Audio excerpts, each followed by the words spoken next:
CNN just accused Joe Biden of sabotaging Kamala Harris's campaign. Donald Trump continues to lead in Hurricane Helene relief, and Pete Buttigieg just caught himself in a lie in regards to rescue efforts. We'll get to all of that and much more in today's video, but first we go to the White House, where Joe Biden seemed to forget that Hurricane Helene even happened. Not only did something for courage, but physical courage. She is her father's daughter. What do the states in the storm zone need, Mr. President? Okay? What do the states in the storm zone, what do they need after what you saw today? Oh, in the storm zone? Yes, sir. I'm wondering what storm you're talking about. They're getting everything they need. And they're very happy across the board. So we just got to keep... I'm going to have to go back to the Congress and get some more money for it. What storm are you talking about? I mean, obviously he ended up remembering it, but that right there is yet another example of Joe Biden's obvious cognitive decline. And it's no wonder that the world is in flames right now. You see the crises happening in the Middle East, in Asia, in Europe. It's because the world is taking advantage of a lack of leadership in the White House, and a lot of this blame can be placed directly on Kamala Harris. What did Kamala Harris know about Joe Biden's decline, and when did she know it? Why didn't she warn the public about this sooner? Because this right here, this man in the Oval Office, is a clear and present danger to the security and the safety of the United States. I mean, to me, that disqualifies Kamala Harris for president immediately. You know, she's asking for our trust. She's asking us to trust her to lead the nation, and yet she can't even do what's right now. That is a shame. Now, it wasn't just the confusion that happened last night when he, for a moment, forgot about Hurricane Helene. It also happened today. He went into the press briefing room for the very first time during his entire term this morning, and he was just completely lost and confused. Listen to the reporters shouting questions at him, and Joe Biden just not knowing what to do. He couldn't take control of the room. He got overwhelmed, and yet we're supposed to trust that he can lead us in a time of crisis. Did you ever think about this? Totally up to you, sir. All right, go ahead. Nandita, sir, no, sir. I didn't call on you, sir. Nandita. Thank you. Nandita, go. He's the commander-in-chief, and yet he had to rely on Karine Jean-Pierre to take control of the situation for him. I mean, that's why they call it the Situation Room. He's supposed to go in, get the information, get the briefings, and then he makes the executive decision, and he can't even handle a room of reporters. What a shame. Compare and contrast that, on the other hand, to Donald Trump, who right now is on the ground helping with Hurricane Helene relief efforts, and he took questions from the press today, and they actually asked him a lot of really poignant questions, and one of those questions was whether or not he's worried about how Helene is going to affect the election this November. And Trump's answer was just pure eloquence and elegance. Take a look at this. I'm not thinking about voters right now. I'm thinking about lives. And to be honest, it's much bigger than anything else. But we're thinking about lives, a lot of lives lost, a lot of people missing. And that's what I'd be focused on right now. I thought that was a great answer, and right at the very end of the clip, you can hear the press starting to scream questions again. So, you know, obviously I just showed you a short moment, but it was one right after the other. The press would shout questions just like they were at Joe Biden, and Trump would answer them. He would pick a reporter, say you.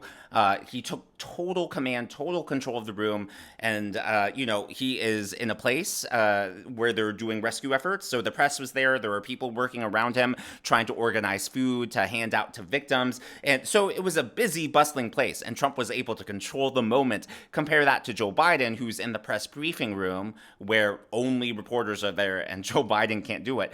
Well, Trump began his day visiting victims of Hurricane Helene in Georgia, and then he ended up going to North Carolina. And when he was leaving Georgia, he was greeted with this. So I want you to keep in mind, he's not headed to a rally. You know, if he was headed to a rally, we would expect this, right? You would expect people lining the roads, cheering him on the way to the stadium or wherever the rally venue is. But this, I mean, Trump is leaving Georgia on the way to North Carolina, and people lined the roads. You can see just hundreds for a chance just to even see his motorcade. I mean, what an awesome sight. to me, this is great news for Georgia as we head into the final stretch of the election. I mean, so many supporters, and again, no speech, no rally. This is just to show their support, to show their thanks that Trump is leading Hurricane Helene relief efforts while the government is sitting on its hands. Now, while Trump is visiting Hurricane Helene areas that were hit, J.D. Vance is actually the one on the campaign trail. So they're sort of tag teaming it in a way, right? Trump is focused on the hurricane, focused on the victims, focused on providing leadership to make sure that American citizens are being helped in their time of need. And J.D. Vance is on the campaign trail, keeping the momentum going. Compare that, by the way, to Kamala Harris and J.D. Vance. Kamala is in Michigan today, Kamala and Tim Walz. Where's Tim Walz? I mean, he's just nowhere to be found. They are hiding him from the press. They're hiding him from the people, probably because of his disastrous debate performance this past week. But J.D. Vance was on the campaign trail, and he was just awesome. And he had an awesome comeback to Liz Cheney making an appearance with Kamala in Wisconsin yesterday. Thrilled to have, of course, Donald Trump on that team. I'm thrilled to have Bobby Kennedy on that team because the American people are sick of the BS. And by the way, you know, I've been asked by some folks about, you know, to comment on Liz Cheney. I think we just traded Liz Cheney for Tulsi Gabbard. That's the biggest upgrade in American politics, and I'm awfully happy about it. That is 100% correct. So back to the White House. Joe Biden was in the press briefing room, and he was finally asked a few very legitimate questions. But one of the key moments was not in the press briefing room itself, but over at CNN headquarters, where they cut away and they asked, did Joe Biden just overshadow Kamala Harris? Or in other words, did he just sabotage her campaign? You can't make this stuff up. I do have a note, and I'm curious what you think about this. We were actually about to go live to Vice President Kamala Harris, who's speaking right now in Detroit, Michigan, and apparently she's talking about this port strike ending. She's trying to appeal to union workers, and yet you have the President of the United States come out clearly overshadowing her, answering significant questions. Is that a communications mistake? Is the left hand not talking to the right hand in this situation? That's a very good point. And if they were coordinated, as you assume they would be, this would not have happened. Yeah, a huge mistake. Joe Biden obviously overshadowing Kamala Harris, or in other words, sabotaging her. Not a good look. But also notice Kamala Harris, as they said, was in Michigan trying to get the union voters. In other words, she's campaigning while people currently are suffering from Hurricane Helene. Now, I want you to think about that for a moment. Donald Trump is really focused right now on helping people in Georgia, Tennessee, North Carolina. Those states, especially, Tennessee, you could argue North Carolina, Georgia, really are red. Those are traditionally red states. Trump, he could be in Pennsylvania, which is the state he must win in order to win the election. And yet he's spending time where people are hurting. And Kamala Harris, our current vice president, can't even, go down there with the exception of a photo op. Instead, she's up in the Rust Belt trying to earn votes. I mean, the difference couldn't be any clearer. Well, Joe Biden, going back to this speech, let me know what you think down below. Do you think it's just coincidence that he held his very first press briefing, actually went into the press briefing room for the first time in his entire term? Do you think that's coincidence that happened for the first time in 4 years while Kamala Harris just so happens to be giving a campaign speech in Michigan? Or do you think that was intentional? Let me know down below. But when he entered the room, he appeared to be confused, and he called the press briefing room a swimming pool. Hey, folks. My name's Joe Biden. Welcome, Mr. President. We've been waiting for you. Welcome to the swimming pool. Okay, now to be fair, the press briefing room actually used to be a swimming pool. I pulled this up from the White House archives. It was a swimming pool for the residents of the White House, and then in the 70s, it was turned into the press briefing room, and that's why we actually have the term press pool. That is a direct descendant of the history of that room. But, the reason I point that out is because Joe Biden was clearly making a joke, but the last time it was a swimming pool was when he was 27 years old. So the reference is outdated. The joke is not going to be gotten by a lot of people. And when there are so many questions about his mental acuity and his cognitive decline, it's just not a good look to come into the press briefing room and be like, welcome to the swimming pool. Well, one of the most interesting moments during the actual briefing today was when Joe Biden went out of his way to tie himself to Kamala Harris and to tie her to himself. He essentially made themselves inseparable, which is, interesting when Kamala Harris's whole slogan has been, we're going to turn the page. We're not going back. She wants to be a candidate for the future.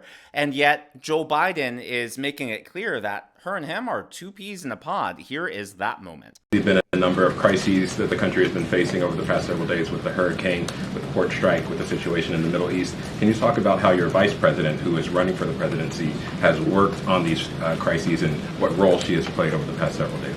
Well, I'm in constant contact with her. She's aware we're singing from the same song sheet. She helped pass all the laws that are being employed now. She was a major player in everything we've done, including passage of legislation which we were told we could never pass.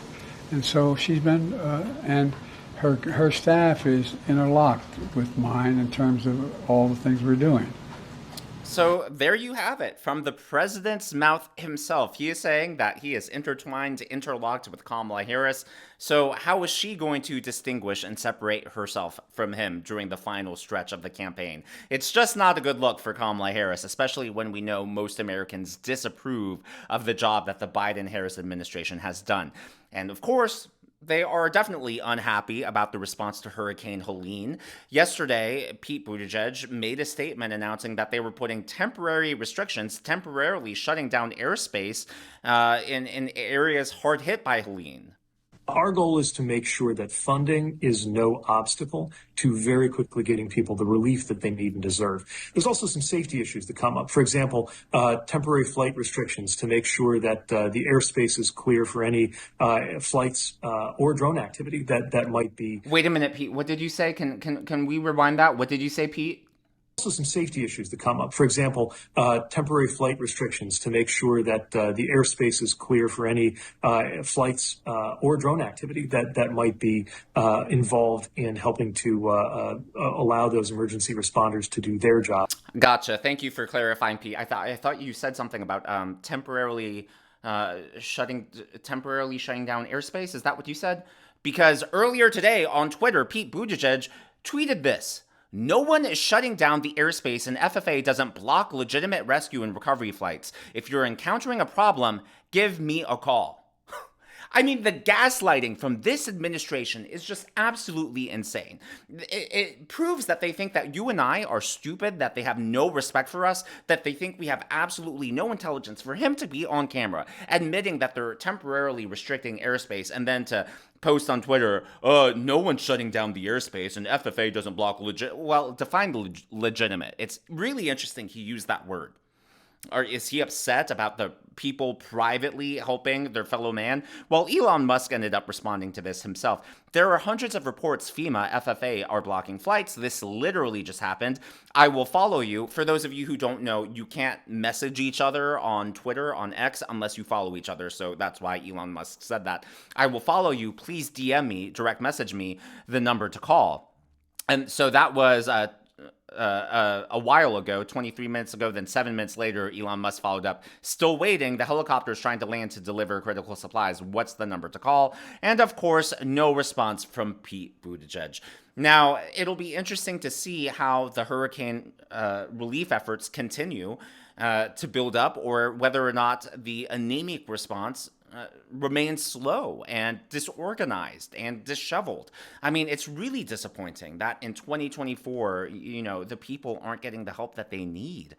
especially when we're able to send billions to Ukraine, billions overseas, billions to pay off student loans. It's the whole thing is a shame and a sham.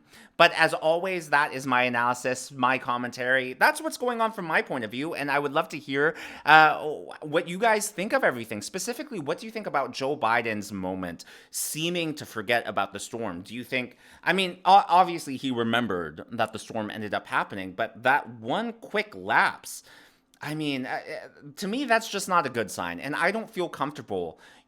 Look, I'm a millennial, and I remember the first presidential campaign that I really paid attention to. One of the things they were talking about was, who do you trust with that 2 a.m. phone call, that 3 a.m. phone call, when, you know, the cliche, you know, being the commander-in-chief getting a phone call in the middle of the night of a disaster happening. I mean, do you trust that guy getting that 2 a.m., 3 a.m. phone call to be able to make a split-second decision when national security, safety is on the line, where lives are impacted?